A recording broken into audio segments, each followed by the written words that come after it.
आज हम बनाएंगे चिकन तंदूरी।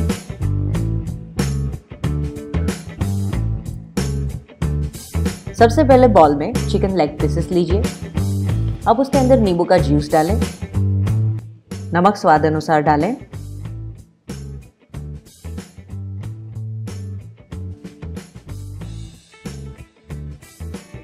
अब उसके अंदर लहसुन अदरक की पेस्ट डालें,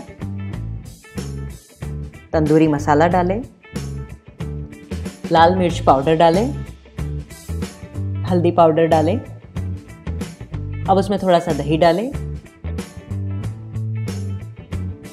और अब इसको अच्छी तरह से मैरिनेट कर लें। करीबन 30 मिनट के लिए इसको रख दें।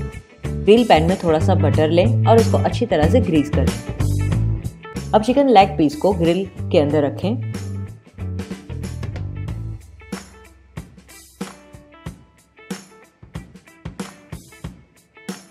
अब इसके ऊपर थोड़ा सा बटर लगाएं और इसको अच्छी तरह से पकाएं। करीबन 30 मिनट्स के लिए चिकन को पकाएं।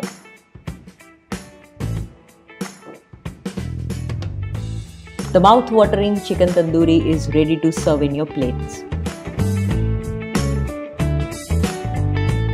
आपको सुनने में काफ़ी बोरिंग लगेगा, लेकिन प्लीज़ हमारे चैनल को सब्सक्राइब करना ना भूलें और प्लीज़ अपने दोस्तों के साथ हमारे वीडियो शेयर करें।